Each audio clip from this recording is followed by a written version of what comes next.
Buenas tardes, mucho gusto. Mi nombre es Kerly Bajaña, soy estudiante del Tecnológico Universitario Argos.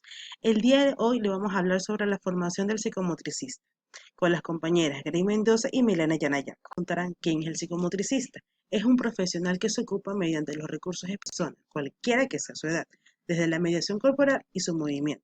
El psicomotricista es una pieza fundamental en el proceso de intervención y durante su formación tiene que desarrollar una serie de competencias, no solo sino también personales, ya que le permite utilizar su cuerpo en un proceso terapéutico o educativo con niños como también con adultos. El psicomotrista cumple ciertas funciones fundamentales en una sala de psicomotricidad y diferentes estrategias que son utilizadas durante una intervención. La formación de un psicomotricista es compleja y requiere además de la adquisición de una formación teórica, una formación práctica y una formación personal.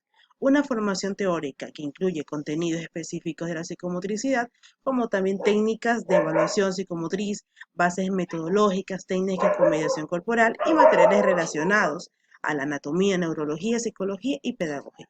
También tenemos una formación práctica que permite la aplicación de contenidos teóricos, realizando observaciones con materiales audiovisuales en la sala de psicomotricidad, elaborando proyectos terapéuticos para distintos colectivos, ecoterapéutica con pasos individuales y en grupos. Una formación personal, ya que el psicomotricista trabaja con su cuerpo y debe conocerlo antes de utilizarlo en un proceso terapéutico con otra persona. Esto debe realizar un proceso de formación individual y grupal que le permita al terapéutico, al psicomotricista, conocer su cuerpo, sus posibilidades y sus limitaciones, y sobre todo desarrollar una gran capacidad de observar y escuchar. Competencias que tiene que desarrollar. Destacan las siguientes dimensiones de perfil profesional del psicomotricista. Procesos y conjuntos, pues hay escucha cuando hay observación y ambas suponen una comprensión de lo que la persona expresa en cada sesión de psicomotricidad.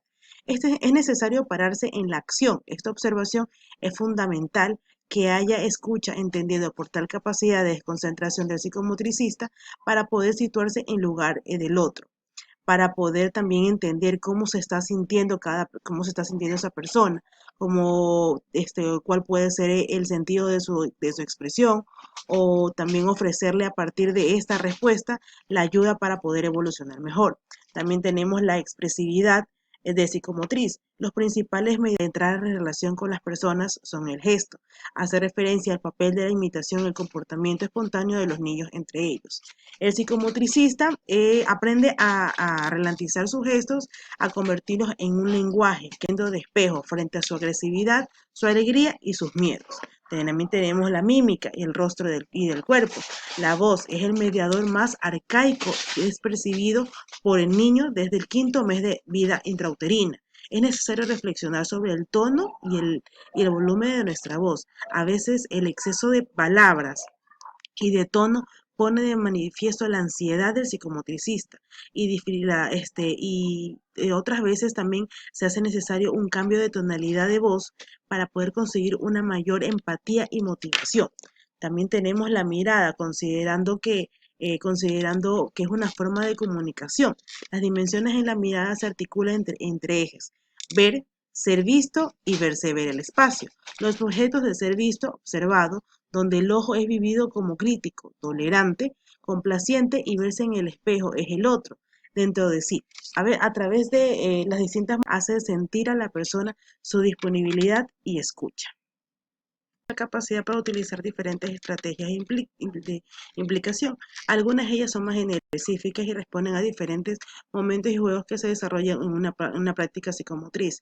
El psicomotricista interviene utilizando fundamentalmente la provocación y las esencias para elaborar de manera creativa, creativa y psicomotriz, desarrollar su creatividad de manera que sea capaz de el niño inventar actividades. El deseo de jugar se despierta a través de la presentación de espacios al tener un espacio de trabajo multisensorial, lleno de estímulos para las actividades determinado por la utilización de un solo material. Capacidad de comunicación con la familia y otros profesionales. El psicomotrista, para poder hablar de lo que hace en la sala, es necesario transformar este discurso en un lenguaje útil para que permita comunicarse con los otros profesionales y con la familia. Esta comunicación, que comienza ya durante el proceso de evaluación, debe continuar durante toda la intervención. Nuestra última es la capacidad de mirar. Mismo, en función de esta mirada, en los dos vertientes pueden ir ajustando su respuesta, desarrollar la capacidad de escucha, trabajar sobre sus dificultades y realizar nuevos proyectos de sesión. Ya que el psicomotricista es un proceso es por tanto una persona abierta y respetuosa que trata de comprender a los demás. Todas esas son dimensiones que irán adquiriendo durante su etapa de formación personal y que implica una formación continua a lo largo de toda su vida profesional.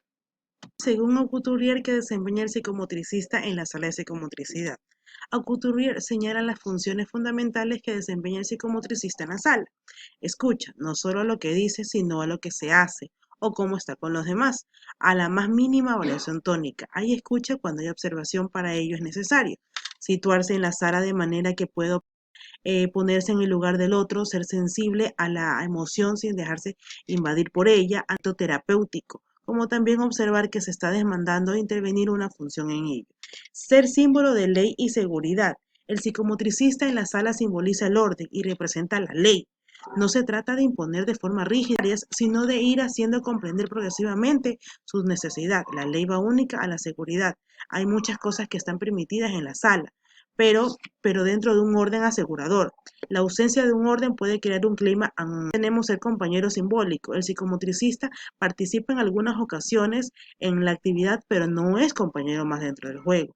A las demandas, pero se deja encerrar en ninguna de ellas, sino que trata de hacer evolucionar las situaciones. La actuación del psicomotricista es amplio, trabaja en educación, reeducación y terapia a lo largo de todas las etapas del desarrollo humano, desde niños hasta ancianos. El espacio profesional del psicomotricista se encuentra próximo según el campo que él se vaya a desarrollar, ya sea de fisioterapéutica, terapéutica o estimulador temprano. Propone mediante los recursos específicos derivados de la formación de abordar a la persona. Cualquier que sea su edad, intervención del psicomotricista va dirigida tanto a sujetos sanos como a quienes padecen cualquier tipo de discapacidad. Sus competencias se concretan en las siguientes áreas, como área de diagnóstico, cuya finalidad es comprensión global de la persona mediante la aplicación de instrumentos específicos de valoración, entre los que cabe señalar el balance psicomotor y la observación psicomotriz. También tenemos el área de prevención, cuya finalidad es la prevención de trastornos psicomotores o emocionales en poblaciones de riesgo o en etapas concretas de la vida. El área de educación, cuya finalidad es favorecer la moderación psicomotriz, marco curricular del centro educativo, cuya finalidad es la intervención psicomotriz sobre trastornos psicomotores del desarrollo, así como sobre alteraciones emocionales y de personalidad. El área de formación, cuya finalidad es la capacidad para el desarrollo de la actividad profesional, la profundización en sus ámbitos de competencia y transmisión a los contenidos ligados a las prácticas. Mi siguiente compañera, Grey Mendoza. Buenas noches, Miss. Buenas noches, compañeros. A continuación de mi compañera, yo les voy a hablar sobre los organizadores del diseño curricular. Aquí tenemos en esta diapositiva el perfil de salida, el desarrollo, el eje de desarrollo de aprendizaje, los objetivos del subnivel, ámbitos del desarrollo y aprendizaje. Claro que son más y ya se los voy a nombrar. En el perfil de salida, pues este perfil corresponde al currículo de inicial del 2014 y es en donde se describen los desempeños esenciales que el niño debe demostrar.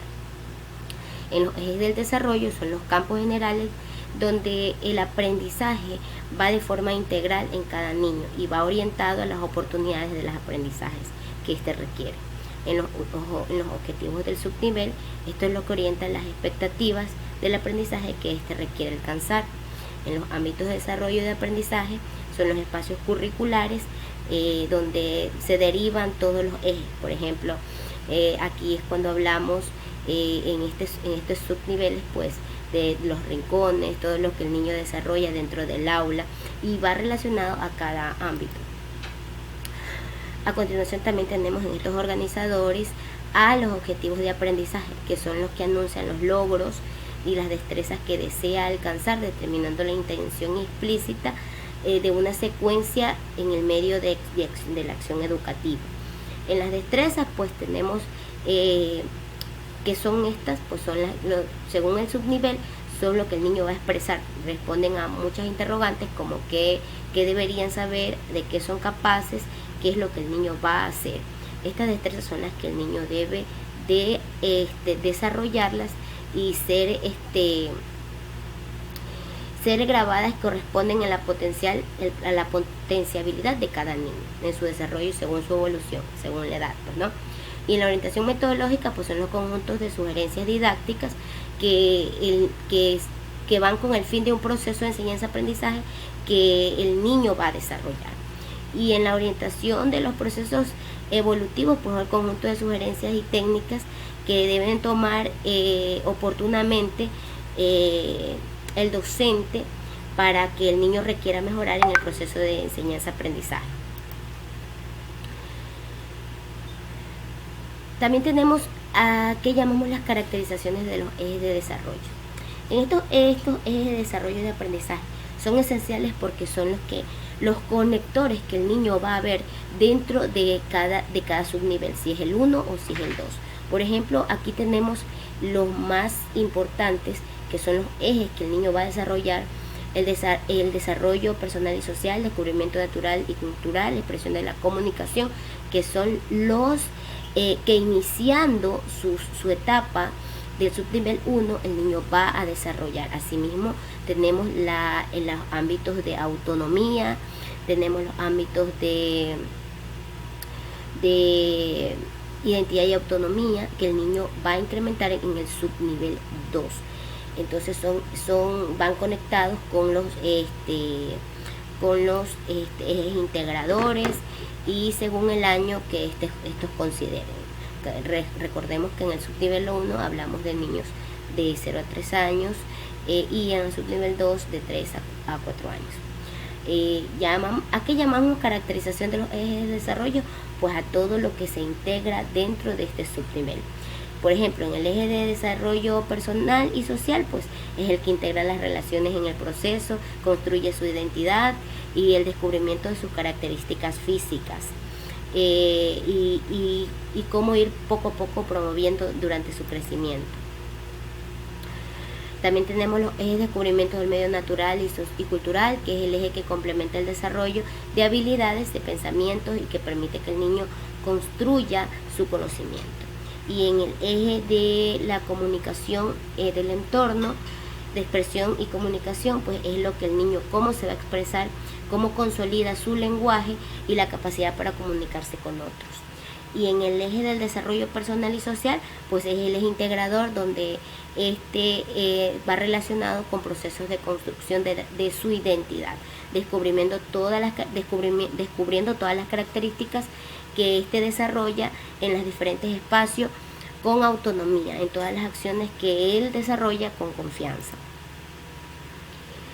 A continuación tenemos el cuadro de articulación y de la educación inicial y primer grado de la educación general básica. En este cuadrito vamos a ver o vamos a evidenciar directamente, pues qué es lo que el niño o cuáles son los ámbitos que el niño va a desarrollar dependiendo de su edad. En la educación inicial de 0 a 3 años y de 3 a 5 años, y en la educación general básica de 5 a 6 años.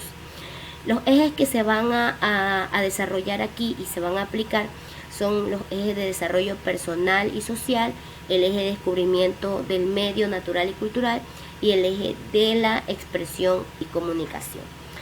Por ejemplo, en los ámbitos de los niños de 0 a 3 años, en el eje de desarrollo personal, pues la vinculación emocional; en el eje de descubrimiento natural y social, pues el descubrimiento de todo el medio y de su cultura.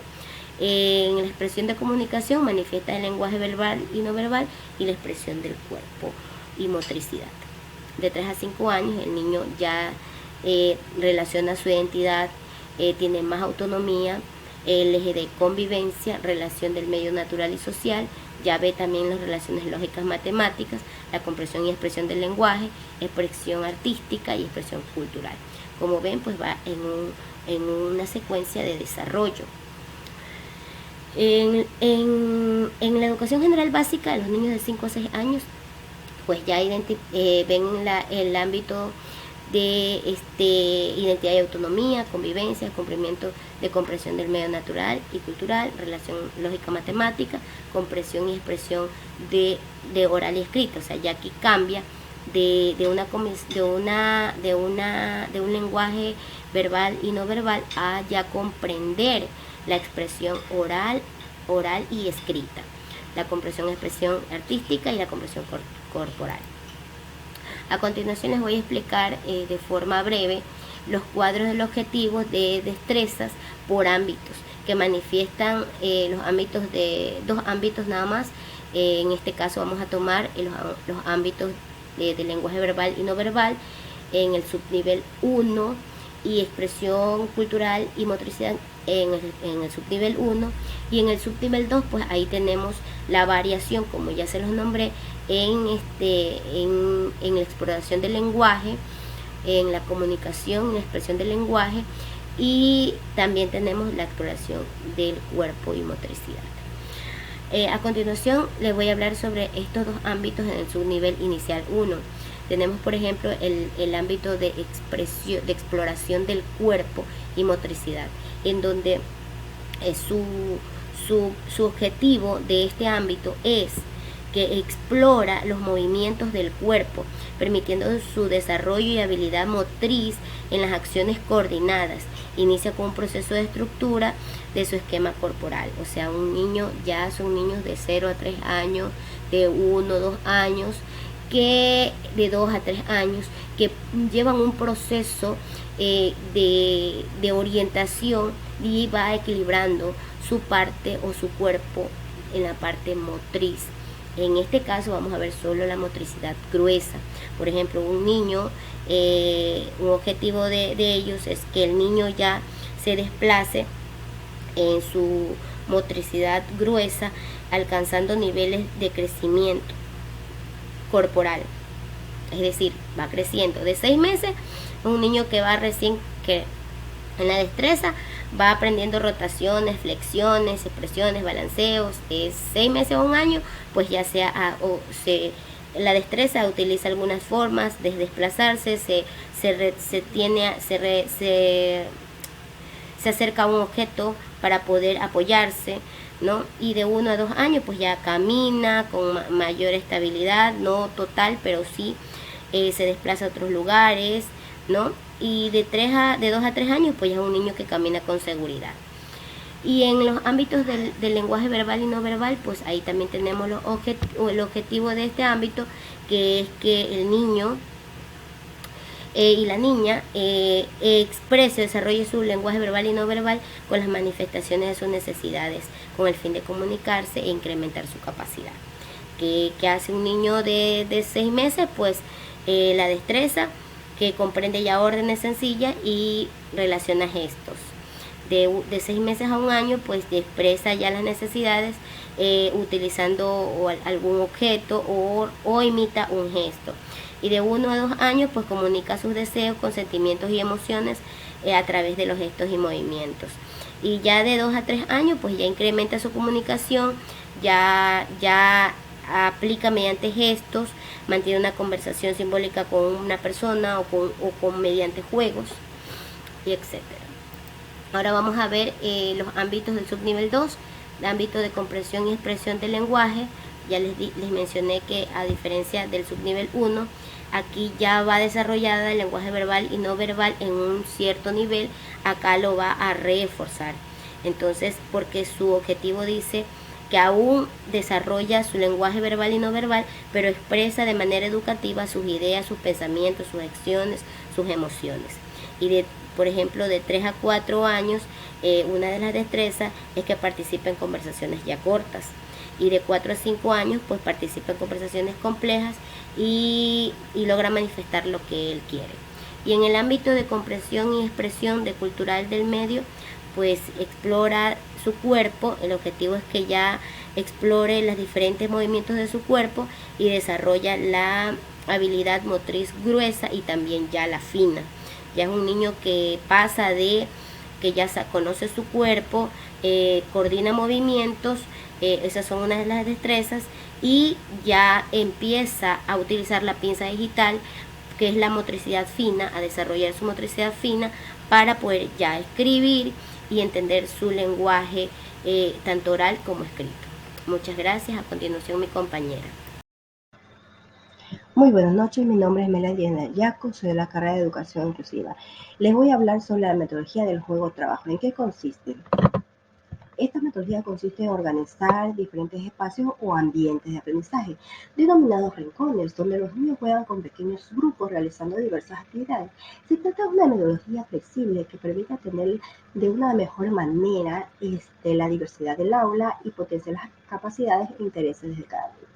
La principal característica de estos rincones es que brinda la oportunidad de aprender jugando. Los rincones de juego, trabajo que el docente oferta deben ser ubicados dentro del aula como fuera del aula.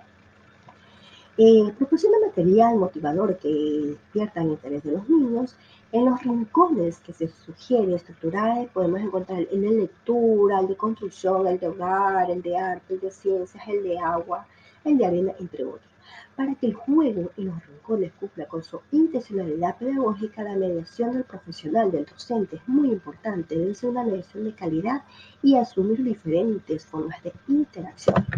Les vamos a dialogar también sobre lo que son los momentos del juego de trabajo. ¿Cuáles son esos momentos del juego de trabajo? Dice que para que el tiempo en los rincones sea rico en experiencias y el aprendizaje sea fundamental, debe tomar en cuenta los cuatro momentos que se deben comprender. ¿Cuáles son estos momentos? El momento de planificación, que dice que durante el cual los niños y el docente se reúnen para anticipar ciertas acciones y realizar ciertas preguntas. Las preguntas que son: ¿qué quiero hacer? ¿Cómo lo puedo hacer? ¿Cómo lo hago? ¿Con quién? ¿Dónde? ¿Y para qué? Tenemos el momento del desarrollo, que es el periodo del juego. Propiamente dicho, es la puesta de acción de lo planificado. Tenemos el momento del orden, que se refiere al tiempo que necesitan los niños. ¿Para qué? Para que utilicen los materiales y los vuelvan a poner en su puesto. Así mismo, dejar los rincones bien organizados. Tenemos el momento de la socialización, donde el niño y el profesional vuelven a reunirse para realizar una evaluación de lo que han realizado durante el momento del desarrollo. Vamos a dialogar también sobre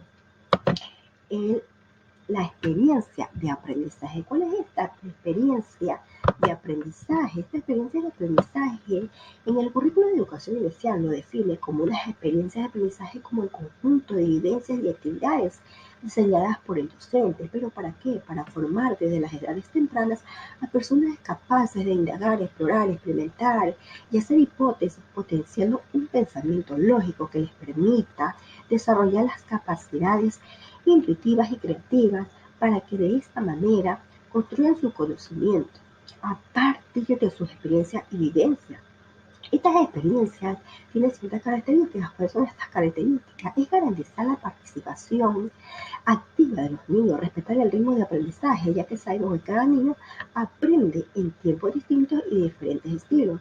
Tener pertenencia cultural y contextual, facilitar la interacción positiva entre los niños y también entre los adultos, es decir, que tengan una relación libre de tensiones. También tenemos que garantizar las actividades en las que los niños pueden expresar ideas y sentimientos, fomentar la interacción de los niños con problemas concretos, interesantes, que respondan a situaciones de la vida, proporcionar la indagación y la reflexión como procesos significativos que permitan desarrollar su pensamiento mediante el momento de la curiosidad, de la exploración, de la imaginación, contextualizar cualquier entorno para lo cual deben conocer sus condiciones socioculturales. Vamos a hablarles de los momentos de experiencias de aprendizaje. Estos momentos de aprendizaje, los momentos de la experiencia de aprendizaje tienen un periodo de tiempo, puede ser de un día para los niños de 2 años o de 1 o varias semanas para los niños de 3 a 5 años. Por este motivo debemos mantener el interés y las acciones diarias bien direccionadas mediante 3 momentos. ¿Cuáles son estos momentos? El momento de inicio, que es cuando los niños y los docentes dialogan, organizan las actividades del día, recordando cuál es el objetivo al que deben llegar. El momento de desarrollo, que se refiere a cuando experimentan, preguntan, exploran, juegan, crean, es el momento en el cual el docente interactúa con los niños desde su rol de mediador, haciendo preguntas y respondiendo a las preguntas a los niños, poniendo una disposición de material necesarios y creando los ambientes de aprendizaje. También tenemos los momentos de cierre, que es el espacio en que los niños sienten que se hicieron ¿Cuál es el sentido? ¿Cuál es la importancia de lo que ellos hicieron en el día? Vamos a dialogar también sobre los momentos de evaluación. ¿Cuáles son estos momentos de evaluación? Los momentos de evaluación realizan en varios momentos específicos. Tenemos la evaluación inicial o diagnóstico, que implica conocer a cada niño del grupo, indagar sobre su contexto sexual, familiar, y tener claro el estado de salud, el desarrollo, las capacidades, las actitudes del niño de acuerdo a la edad.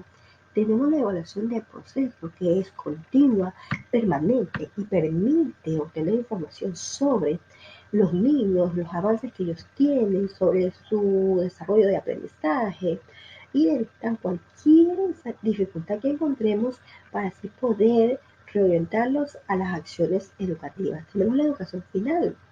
Esta educación responde a la finalización de cada trimestre, que permite contar con la información sistemática sobre los avances de los niños a lo largo del periodo.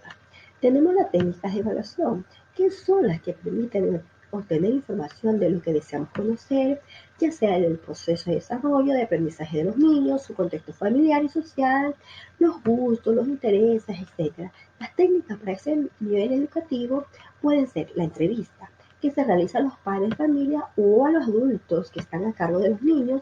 Especialmente se lo realizan al inicio de la etapa escolar, orientando a un ambiente de confianza y obteniendo la información necesaria para conocer al niño en su contexto. La entrevista a su vez puede ser espontánea y planificada. La observación, la cual puede ser libre o espontánea, y la planificada se utiliza cuando se desea evaluar a un comportamiento específico, destrezas, habilidades, actitudes. El diálogo es espontáneo con los niños en los diferentes momentos de la rutina. Y tenemos los instrumentos para la evaluación, que sirven para recoger y registrar la información obtenida mediante las técnicas, conocer el proceso de desarrollo y aprendizaje de los niños. Aquí encontramos la ficha de matrícula, que esta ficha se registran todos los datos de los niños antes de iniciar el periodo escolar.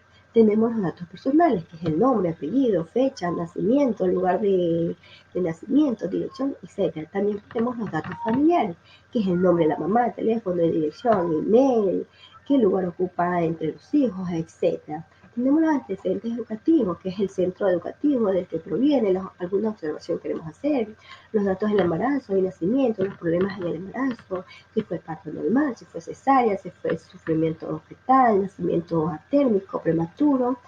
Tenemos el control de los esfínteres, si es diurno, nocturno, y alguna observación que queremos hacer. Y los datos de salud, que es el periodo de lactancia, las alergias, los medicamentos que toma, etc. Bueno, esta ha sido la participación del segundo grupo, agradeciendo la atención prestada. Pasen ustedes una muy bonita noche.